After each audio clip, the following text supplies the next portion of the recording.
All right, we are finally ready to launch Final Cut Pro. Let's go over here to our dock and let's click on the shortcut that we created. All right, we now have Final Cut Pro open, and let's focus up here in the top left-hand corner.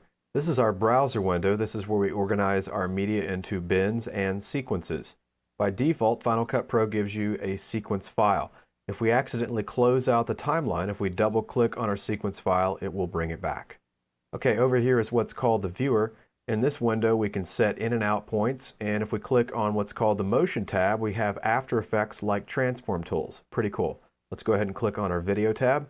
Over here is our Canvas window. This window is the playback of our timeline. And over here we have our tools, and we have, oops, there's the dock getting in our way. Over here we have the audio meters. All right. If I accidentally scramble my windows, I can hold down Control and press U. And we've got everything lined up nice and neat.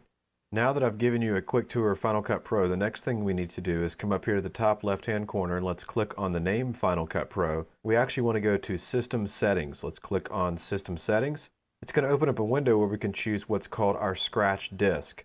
Our scratch disk is where we're going to capture our audio and video to and save our Final Cut Pro project. Let's click on this top set button right here. And we actually want to choose a hard drive on our machine. It's called Media 1. Remember, this is a separate hard drive from our system drive. Okay, now what I want to do is click on New Folder, and I want to call this My FCP Project. Then I'm going to click on Create. You can see that it's made a new folder on my Media 1 hard drive, and now I'm going to click Choose. Now when I go to capture audio and video, my files are going to be inside of this folder. It's going to make it pretty easy for me to back up my project, especially if I'm working on a school computer. Okay, now I want to come down here to where it says Waveform, Thumbnail, and Autosave Vault, and I also want to set these to the same hard drive on Media 1. I'm going to choose Media 1. There's my folder. It's called My FCP Project, and I'm going to click Choose. All right, now where it says Thumbnail Cache, same thing, Media 1, My Project, and the Autosave Vault. Now, the Autosave Vault theoretically should go to a separate hard drive. That way, for whatever reason, if you lost this hard drive, if it crashed on you, that you'd have a backup of your Final Cut Pro project file. So I actually recommend sending this one to another drive. We'll go ahead and leave this one for now inside of our same folder. Okay, now I'm going to go ahead and click OK. The next thing that we need to set up is our audio and video settings. I'm going to click on the name Final Cut Pro in the top left-hand corner, and I'm going to come down here to Audio Video Settings. It's going to open up our Audio Video Settings window.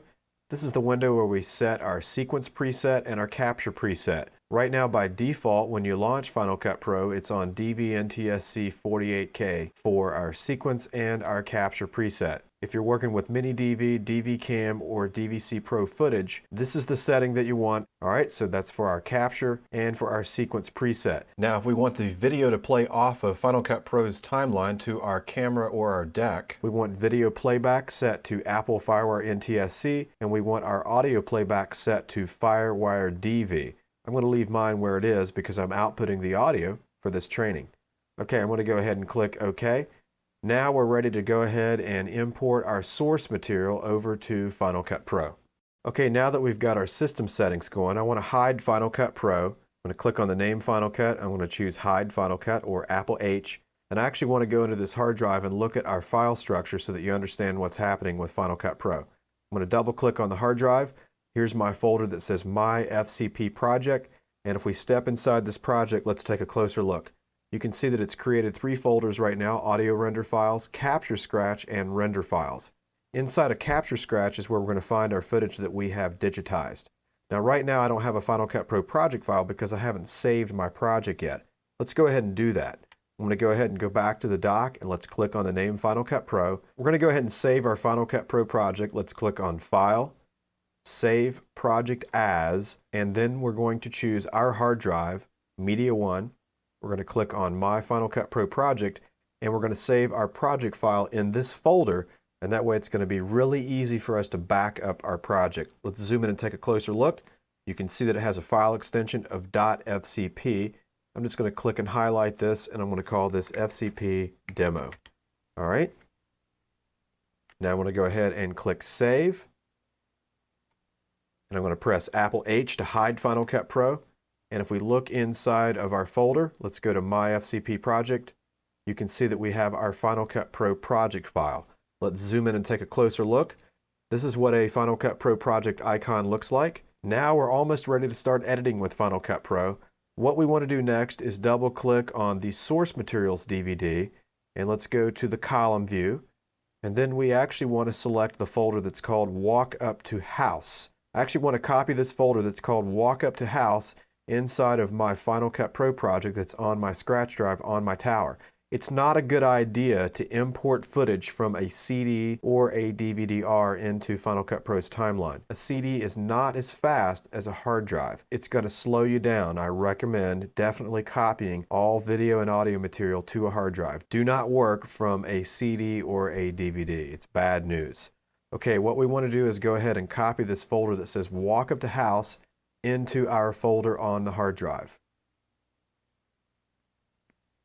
Okay, it's finished copying, and now what I want to do so I don't confuse myself is I want to go ahead and eject this DVD-R with our source material. Notice it has a little eject symbol here in the Finder, or I can right-click or control-click on the disk and choose Eject Final Cut Pro Training, or I can drag it to the trash can on the Finder and it gives me the eject symbol. Either way, I want to take that DVD out so I don't get confused about which folder I'm working from. I want to make sure once again that I'm only working from the hard drive.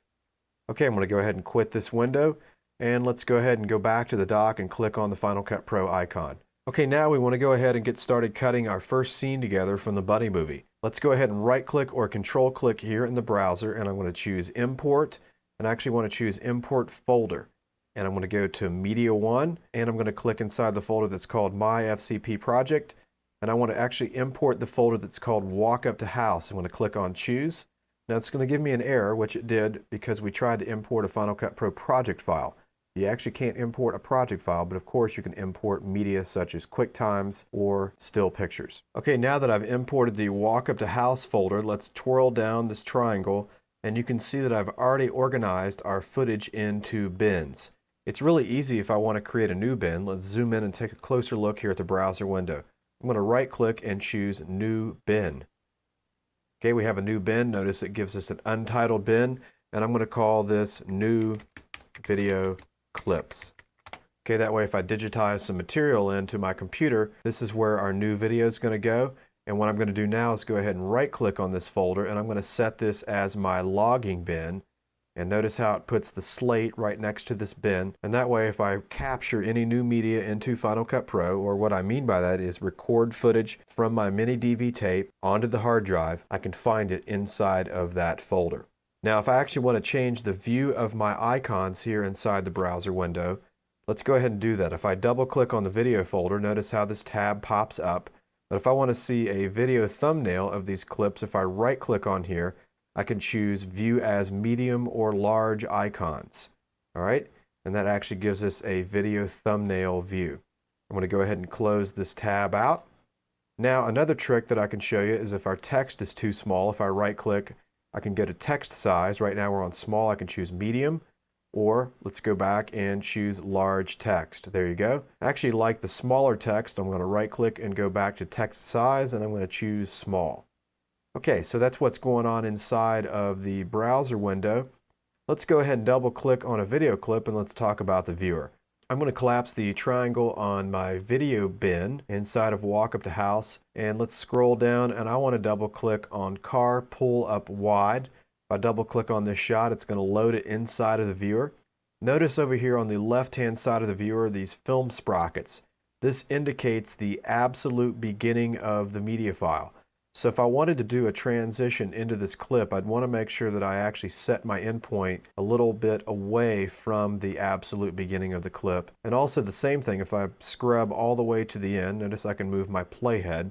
If I go all the way to the end of the clip, notice on the far right I have film sprockets here on the right, indicating that I'm at the absolute end of this media file. It would be a pretty good idea when shooting footage to allow some pad on the end so that I could do a transition. So you might want to not pause that camera as quickly. You might want to hold steady on that shot to allow yourself some extra room so that you can actually come back and set an out point. So speaking of setting in and out points, let me show you how to do that.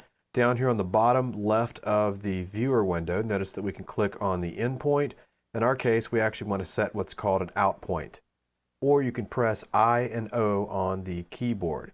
All right, we have our first shot that we've set our in and out points. Let's talk about how to bring this down to the timeline.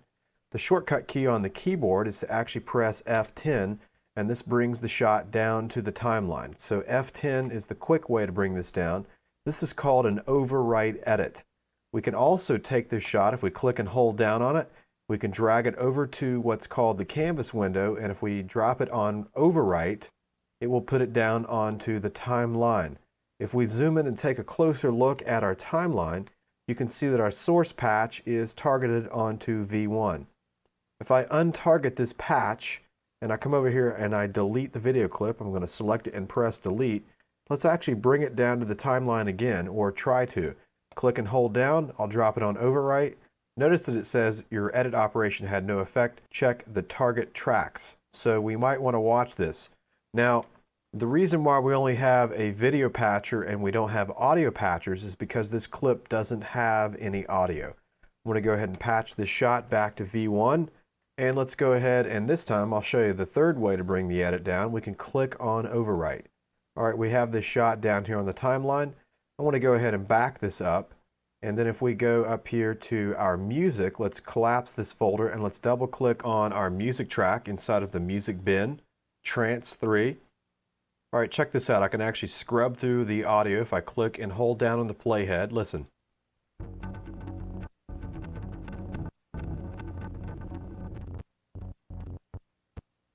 Okay, that's pretty useful, especially if we're trying to set a tight endpoint. Another quick tip, if I hold down Apple and press plus a couple times, you can see us zoom in. And now let's grab that playhead. Okay, you can see how easy that is to preview our audio. Let's go ahead and press I on the keyboard to set an endpoint. All right, now I'm going to press Shift-Z to compress everything inside of the viewer so I can see the entire audio track. And let's scrub through it. I only need about 30 seconds of music, so let me show you a trick. If we come up here and zoom in, and let's click in this timecode window, let's type 3100, then let's press return or enter. And you can see that it's set an out point for us, and we have exactly 31 seconds worth of footage. Now I want to show you another trick. If we look over here on the right-hand side of the viewer, see this little speaker with a hand? This is how we can grab the audio if we want and just drag and drop it on the timeline. We can grab it and drop it on the timeline like so. Notice that our audio is a lot longer than our footage, so if we click and select the timeline and I hold down Shift and press Z, we can compress our timeline. Also check out over here on the left-hand side that we have our audio source patch. And if we have a clip with video and audio, we would see a video patch and audio patchers. Let's go ahead and zoom out. All right, I'm going to select this audio and then I'm going to press delete. And I'm going to show you a better way to bring it down.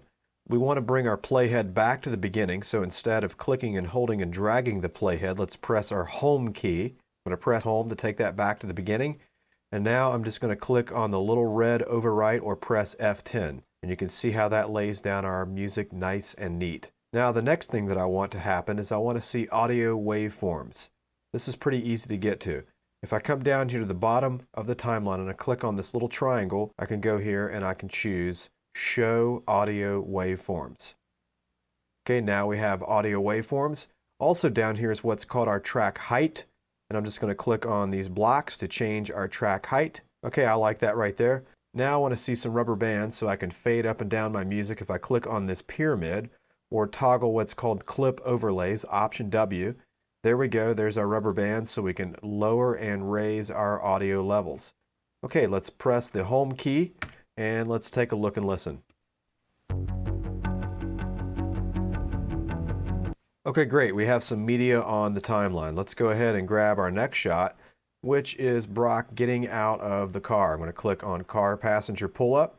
And here's a shot of Brock Mellis getting out of the car. You see how easy it is for me to click and hold down and scrub that. Now I can use what's called J, K, and L instead of clicking and holding and dragging the playhead. If I press J once, it rewinds at 1 time speed. If I press it twice, 2 times speed. So forth and so on. L is play. The more times I press L, the faster the footage moves. All right, so I'm going to press J to rewind, press it twice to make it go fast, I'm going to press K to pause. I'm going to press I to set my endpoint. I'm going to press L to play. And I'm going to press O to mark out and press K to pause. See, I never touched the mouse. Now what I want to do is go ahead and position my playhead where I want my next shot to come in. And I can go ahead and drag the playhead. Notice how it snaps to the end of the clip. And that's because we have what's called snapping turned on. If we zoom into the top right-hand corner of the timeline, you can see our snapping shortcut button. Now that we have our playhead where we would like to insert our next shot, notice this shot doesn't have audio because we don't have any audio patchers. I'm just going to press on F10, and that writes in our next shot. We have completed our first edit. Let's back up, take a look, and listen. Okay, now that I've showed you how to do an overwrite edit, let's do an insert edit. I want to go ahead and double click on Bush, Shake, Cutaway, and we're going to load this shot inside of the viewer, and let's take a look at it. We can see that the bunny is hiding behind the bush, ready to attack Brock Mellows. Let's go ahead and back this up and set an endpoint, and I'm going to scrub down and we're going to set an out point. Remember, I and O are the shortcut keys for setting in and out points. Now what I want to do is make sure that I don't have anything selected on the timeline. Let's go ahead and move the playhead in between the cut, and what I would like to do is an insert edit. On the Avid, it's called Splice In. What I'm going to do is take this media file that's in the viewer and splice it in between our two clips, and it's going to push down car pull-up. Now if I just do the insert edit right now, it's going to split the audio, which is bad. I'll show you. If I click on insert edit, you can see how that spliced our audio. We don't want that to happen. Let's press Apple Z, and what I want to do is go ahead and lock our music track. I'm going to click on the locks, and now let's do the insert or splice in edit. Okay, you can see how that works. Let's back up and take a look and listen.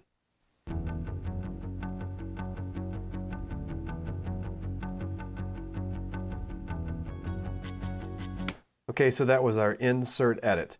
Okay, we've been talking about insert and overwrite editing. Let's talk about rearranging shots on the timeline. I actually want the car pull-up shot to be right after our car pull-up wide shot. So what I want to do is actually do some rearranging. I'm going to click and hold down on Bush Bunny, and I'm just going to click and drag and drop it. Notice how it snaps to the end. And then to get rid of the dead space in between these two shots, if I just click here and press delete, watch what happens. It pulls our timeline down. Okay, now let's talk about doing a quick transition. If I just right click on the cut, by default Final Cut Pro has the cross dissolve assigned as the default transition. I'll click on add transition. Let's back this up and take a look and listen. If I want to change the duration of that transition, I just double click on the transition. Let's load it into the viewer. In this window right here, it says it's worth 1 second. Let's type in 15 for 15 frames. Let's press the enter key. And now let's take a look and listen.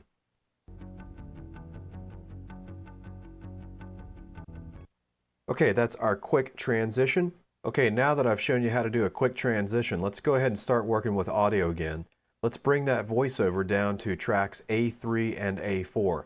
I'm going to move my playhead right here on the cut. This is where I'd like my voiceover to start. What I want to do is move my source patchers down to A3 and A4. Let's zoom in and take a closer look at the timeline. I'm going to grab A2 and let's move this to A4.